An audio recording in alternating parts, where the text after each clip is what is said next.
So now that we have created our diamond shape, basic diamond shape, we are going to we're going to use that basic diamond shape to create a star.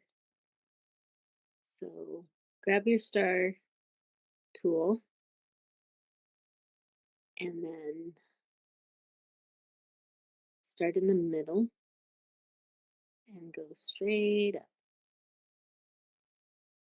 to where you want it to be. And I'm going to make this about 4.5 spoke ratio. Be about 20 millimeters. So as close to that as I can get. So there we go. So now you're gonna grab your diamond from your library here, and you're going to drag one of those shapes out. And for now, we're gonna just left click on this medium gray. We're gonna go to our layers, and we're gonna lock that layer because we're just gonna use this as a template. And you're gonna grab your diamond shape and you're gonna try to go Control-Shift-P. You can try it if you want to, but it's gonna give you an error. It takes a minute to try to decide what to do with the file. And it didn't give us an error, but it does say it's a clone. So that's why it cannot figure out what to stitch it out as. So in order to release this clone, I'm going to go to Edit, Clone, Unlink Clone. Now when we go Command-Shift-P, and it's starting at the bottom and going up, actually want that to go the other way. So right here where it says reverse rails, I'm going to say reverse both rails. And now it's going to start at the top. And the reason why is we want our traveling stitch to go up the middle. And this is so that it can stitch the entire star out in one go. So we're going to make this smaller. And my snapping is being difficult. And this is why you want your guidelines to be there.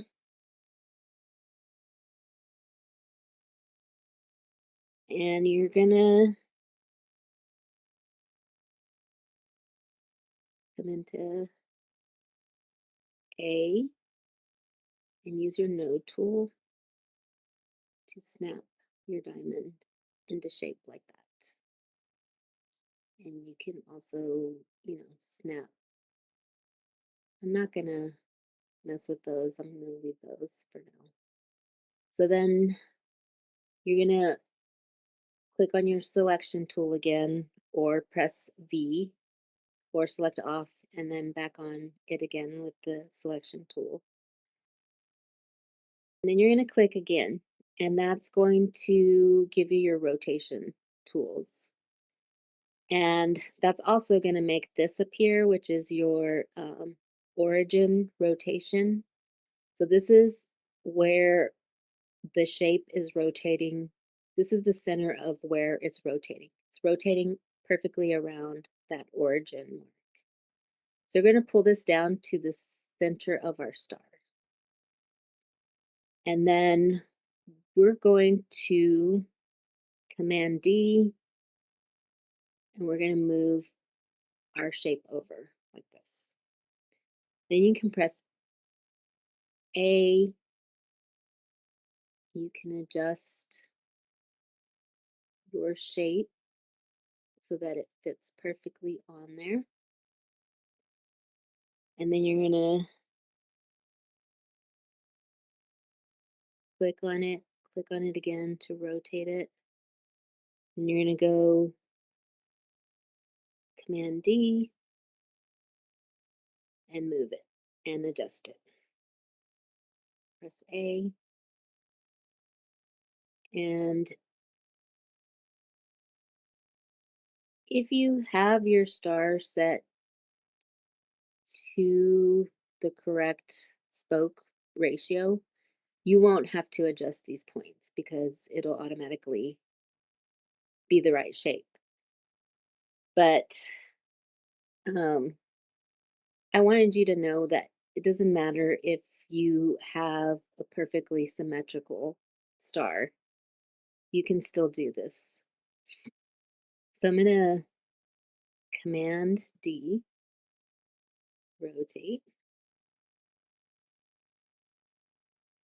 and looks like our origin point moved. I think I accidentally did that whenever I was fixing the points on there. So now when I rotate, it's a little closer. And you can, decide to zoom in and adjust those points perfectly.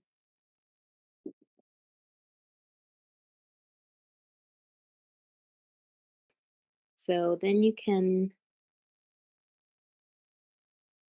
zoom out here.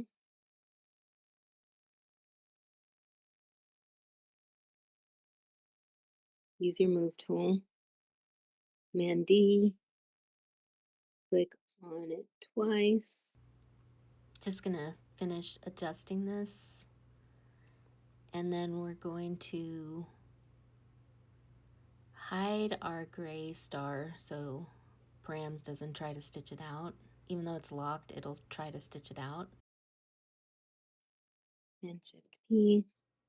Okay, so then you can see it's stitching from the outside towards the middle, each of our shapes. And when we select our jump stitch, you can see that the jump stitch is underneath the satin stitch, and that's what we want. And we're going to want to add a trim to this last spoke here so that if we decide to create multiples of these, it doesn't create a jump stitch in between the shapes. So now we can select all those shapes and group it as one item.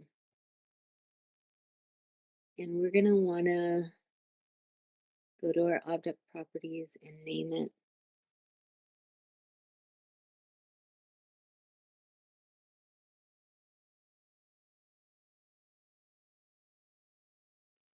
Set,